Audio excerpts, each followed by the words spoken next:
Sanhi at bunga ng mga pagbabagong nagaganap sa kapaligiran. Quarter 4, Week 5, based on MELC Kindergarten. Pagkatapos ng araling ito, inaasahan na ang mga mag-aaral ay natutukoy ang iba't ibang pagbabagong nagaganap sa kapaligiran. Number 1, natutukoy ang mga sanhi at bunga ng mga pagbabagong nagaganap sa kapaligiran. At number 2, nauunawaan ang kahalagahan ng pangangalaga sa kapaligiran. May iba't ibang pagbabagong nagaganap sa ating kapaligiran. Maaaring pagbabago upang lalo pang mapabuti ang sitwasyon. Maaari ding pagbabago na nagbubunga ng di maganda. May mga gawaing nagbubunga ng mabuti at masama. Ano ang ibig sabihin ng sanhi? Sanhi, ito ay maaaring ugali o gawi na pinagmulan o dahilan ng isang pangyayari na maaaring magbubunga o magresulta ng mabuti o masama. Ano ang ibig sabihin ng bunga? Bunga, ito ay resulta, kinalabasan o dulot ng mga ugali o gawi na maaaring mabuti o masama. Halimbawa, si Pipito ay nagpaulan. Si Pipito ay nagkasakit. Sanhi, siya ay nagpaulan. Naging bunga, siya ay nagkasakit. May mga gawain na maaaring mapabuti o mapasama sa atin at sa ating kapaligiran tulad ng sanhi, mahilig kang maglinis. Bunga, malinis ang kapaligiran. Sanhi, mahilig kang magtanim ng puno. Bunga, dadami ang mga puno sa paligid. Sanhi, nagpuputol ka ng mga puno. Bunga, sa tuwing uulan, magkakaroon ng baha dahil wala ng punong sisipsip ng mga tubig ulan. Sanhi, nagtatapon ng basura sa may dagat o sa tubig. Bunga, dudumi ang ilog o dagat at maraming mamamatay na isda. Sanhi, pinapatay mo ang mga ibon. Bunga, wala na at patay na ang lahat ng mga ibon, naubos na sila. Sanhi, hindi ka marunong magtapon ng mga basura o kalat sa tamang lugar katulad ng balat ng saging. Bunga, may madadapa dahil madudulas sila kapag naapakan nila ito.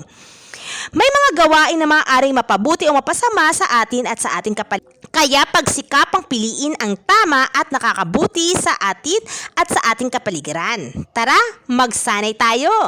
Panuto, piliin ang maaaring maging bunga o resulta ng bawat pangyayari. Bilugan ang tamang sagot. Number 1, si Tina ay mahilig kumain ng junk food at ayaw niyang kumain ng mga gulay at prutas. Ano kaya maaaring maging resulta? A, siya ay malusog na bata. B, siya ay madalas na may sakit. C, siya ay masayahing bata.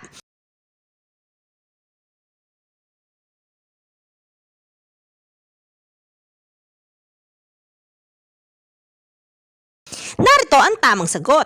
Ano ang maaaring maging resulta? Siya ay madalas na may sakit.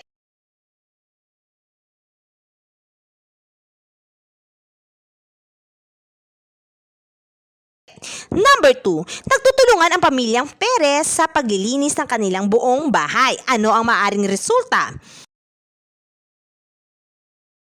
A, marumi ang kanilang bahay. B, may kalat ang buong bahay. C, malinis ang kanilang bahay.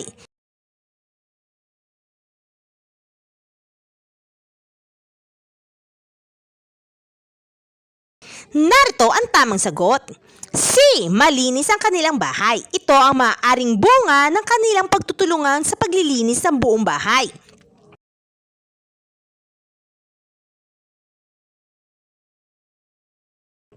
Number 3, mahilig magtanim ng mga halaman si Ate Lisa at ito'y kanyang inaalagaan araw-araw.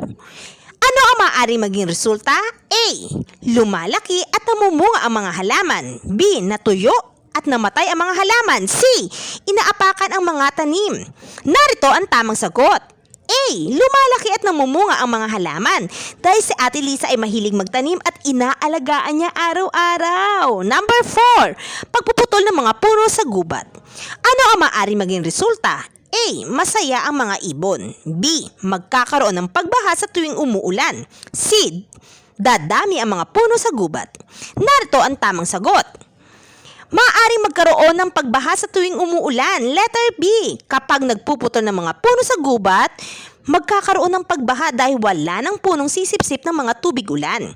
Number 5. Pagtatapon ng mga basura sa ilog o sa dagat. Ano ang maaaring maging resulta? A. Masaya ang mga isda. B. Lumilinis ang mga tubig. C. Dudumi ang tubig at mamamatay ang mga isda. Narito ang tamang sagot. Letter C. Dudumi ang tubig at mamamatay ang mga isda dahil ito'y nalalason sa mga basurang itinatapon sa dagat o sa ilog. Tandaan, anuman ang inyong ginagawa o gagawin ay may resulta o bunga sa iyong sarili, sa kapwa at sa kapaligiran. Kaya piliin ang nakabubuti sa sarili, sa kapwa at sa kapaligiran. Mag-aral ka pa upang malubos ang iyong pagkakaunawa sa araling ito. This is Teacher Ameline. Salamat sa iyong pakikinig sa muling pag-aaral.